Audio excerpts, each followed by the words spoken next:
Greetings, friends. Welcome to Chapter 9 of the Eldritch Grimoire, a continuing segment in the Shamans and Sith podcast.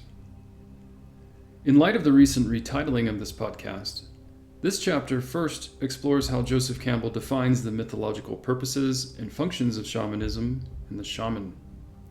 It then illustrates the clearest embodiment thereof in the Star Wars galaxy, the Mandalorian armorer. To understand shamanism, possibly the oldest mystical path to the divine, it is helpful to recall that from the Indian mythological perspective, all human beings have four goals. First, kama, or pleasure, the pursuit of Freud's id. Second, artha, or power, the typical goal of the Western ego. Third, dharma, or knowledge of and action under the divine superego, the cosmic mandala guiding all material and ethical karma or actions. And fourth, moksha, the physical release from maya, the delusion that causes us to confuse the empirical perceptions of our individual consciousness with ultimate reality. Another commonly used term for moksha is, of course, enlightenment. In navigating these goals and the pursuit thereof, Campbell suggests that myth paradoxically contributes to the goals of kama, artha, and dharma, while functioning as a path, a way to the moksha that can release us from our deluded pathways. Accordingly, in Star Wars, the way of the Jedi is as follows: non-intervention with cosmic processes through surrender to the Force, selflessness, and freedom from attachments leads to release from the trappings of pleasure and power, allowing the improvement of the galaxy's dharma by surrendering the ego and becoming one with the Force through compassion. In our reality, this is the right-hand path, the way of Eastern sages and gurus, of Western priests and monks. In contrast, the way of the Sith reflects how true Sith embody the dark side and are gradually devoured by it.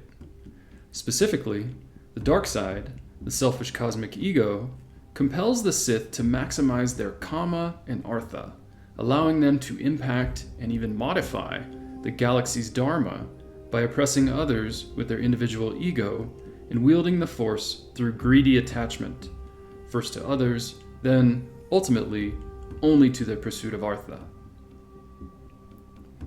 The Sith are thus clear, amoral personifications of the left-hand path, the way of Western heroes and Homeric warriors, of Arthurian knights and heathen deities.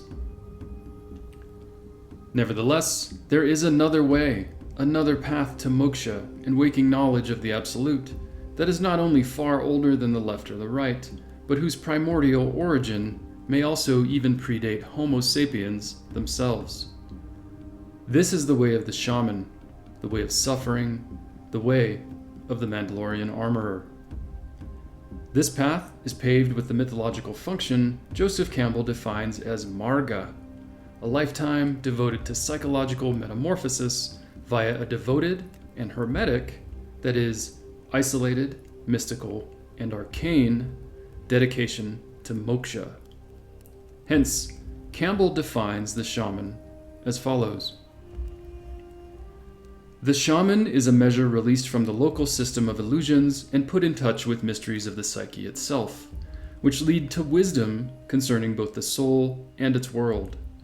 And the shaman thereby performs the necessary function for society of moving it from stability and sterility in the old toward new reaches and new depths of realization.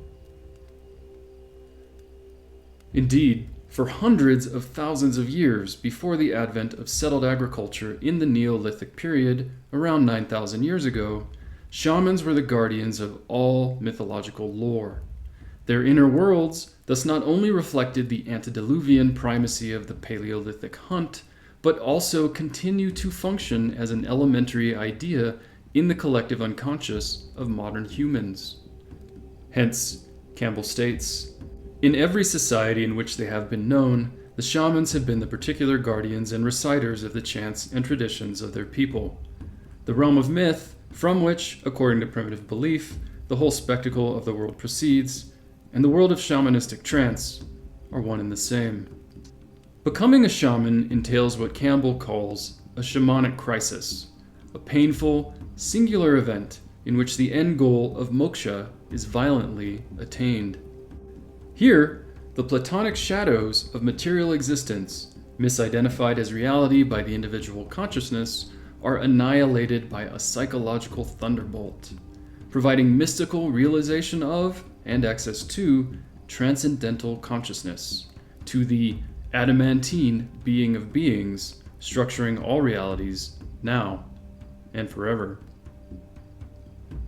Worldwide and across time, the shamanic path thus involves three universal criteria. The first is direct instruction by another shaman in the legacy of the clan or the tribe, the spiritual tradition comprising the ethnic ideas that manifest elementary ideas in history and the social order. The second criterion of the shamanic path is a painful, violent, and spontaneous rupture with the mundane, an overpowering mental crisis induced through an extreme rite that leads to the shaman's hierophantic realization of the eternal serpent, the dragon of chaos and order, within and without. Let us recall, as discussed in Chapter 1 of the Eldritch Grimoire, Episode 3 of this podcast, how the respective endpoints of the left and right-hand paths are conscious encounters with the dragon of chaos or order that lead to the self or community-imposed exile of the Western or Eastern hero due to the monstrous inability to conform with society that results from the transcendental transformation to the self catalyzed thereby. In contrast to the triumphs of Western heroes and the revelations of Eastern sages, however, the shamanic crisis does not lead to the separation of the shaman from his or her group, but rather drives the shaman to the root of this group's cultural structure and, thus, the psychological structures of every member of the tribe. While rites of indoctrination, initiation, or absolution are inherently group-oriented and group-contrived, i.e. ethnic ideas, the shamanic crisis is a deeply forced vocational call of the individual. It carries the shaman neophyte to the crux of all realities, to not only elementary ideas, but the very abyss that generates them. Accordingly, the violent experience of the divine that is the endpoint of the shamanic path, a form of transcendental death, allows the shaman to pass beyond the realm of waking life and its ethnic ideas to the deep, to the void, from which elementary ideas emerge, akin to both the left and right-hand paths. However, as Chapter 4 elaborated with regard to Odin, perhaps the ultimate shamanic deity, the post-crisis shaman keeps one eye, so to speak, in the well of Erd, beneath the world tree, in the ultimate abyss of the absolute. That is, the shaman is stronger than death. Through various forms of magic and trance, the shaman therefore maintains continual and immediate access to what Campbell calls the background of dreamlike reality, for which most others is crusted over. In other words, shamanism makes manifest the mythological age and realm beyond all time and space, here and now. Shamans thus lead the formation of mythology and rites according to the phenomenology of their culture's ethnic ideas, but they do not, cannot, create religious dogma or function as political leaders. The third criterion of the shamanic path, then, is a mythological career spent in service to the community, to the clan or tribe. Whether healing, performing magic, soothsaying, or prophesying, the shaman at once exists upon, gives structure to, and personifies the final boundary of his or her community.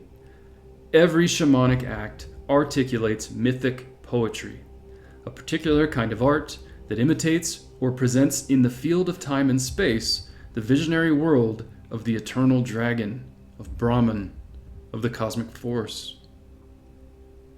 In short, having proven that he or she is stronger than death in the crisis that is the endpoint of the shamanic path, the shaman knows, experiences, lives, and teaches the way, the lifelong devotion to Marga that through and in him or her is at once isolated but accessible, mystical but mundane, arcane but knowable.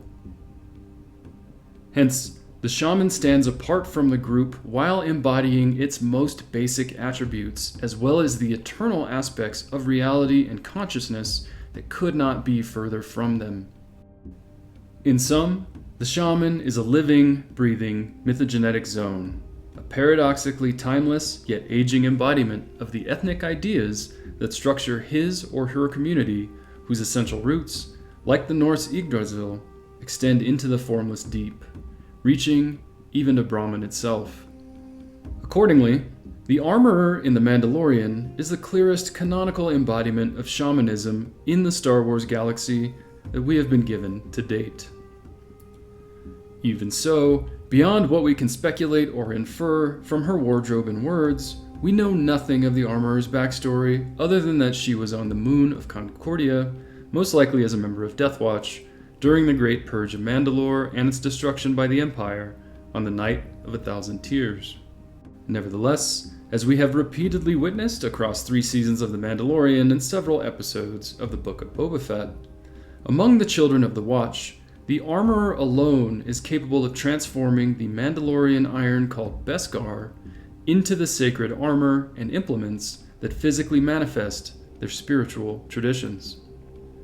That is, in the Armorer's forge, mundane metal becomes mystical raiment in a shamanic rite that infuses base matter with the transcendental energy of the living waters, the Mandalorian well of Erd, where the eternal serpent, the Mythosaur, dwells.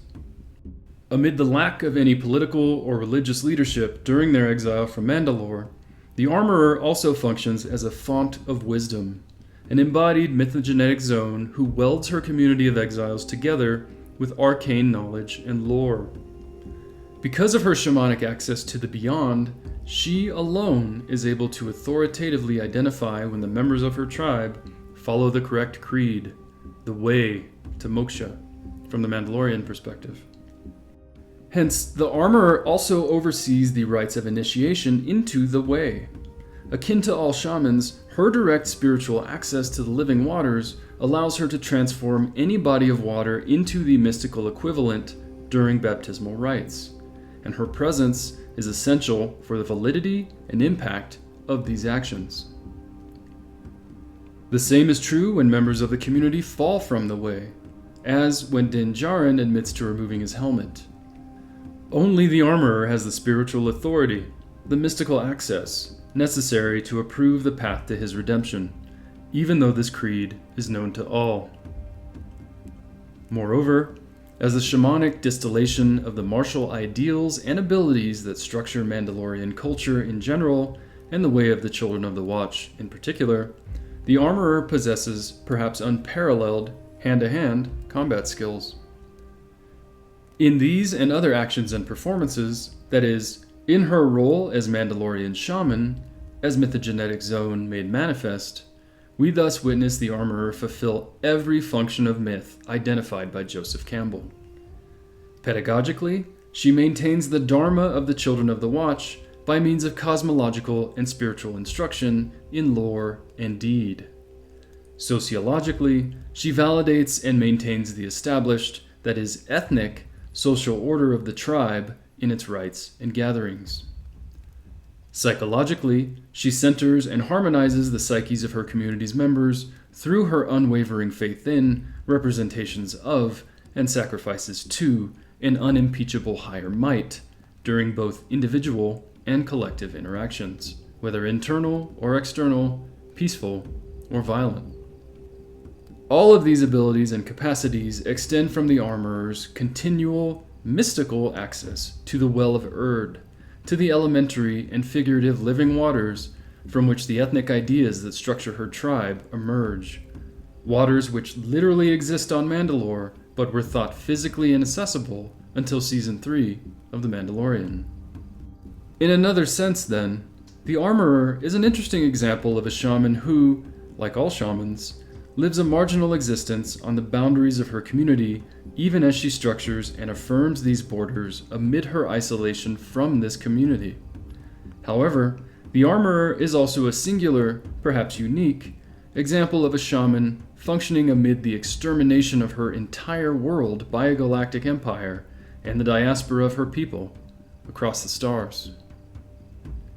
This renders her not only a living mythogenetic zone, but also a singular instantiation of Mandalorian mythogony. That is, the Armorer alone is at once the origin, the shamanic wellspring, and the future of Mandalorian mythology. As the Children of the Watch are recruited not by blood, but by creed, this entails that so long as the Armorer alone survives, all of Mandalore survives within and through her. It merits reiterating, however, that the Armorer is neither monk nor priest, neither guru nor sage, neither Arthurian knight, nor Homeric hero. She does not espouse the dogmas or ethnic virtues of a particular religion or society.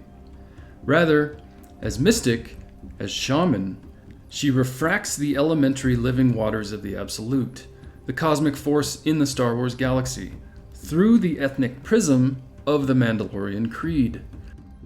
It is in this ongoing mythogenesis that the way is revealed to her and any seeking true mystical knowledge or mythological instruction from her. In sum, as shaman, the Armorer does not travel the left-hand path of the Sith or the right-hand path of the Jedi, because she is the Shamanic Path. She is the Mandalorian creed, and through her, the eternal living waters ensure that the creed endures, even without Mandalore, across endless reaches of space and time. That is, from the Mandalorian perspective, the title of Armorer is identical to that of Shaman. She is the way. This concludes Chapter 9 of the Eldritch Grimoire. Good journey, my friends.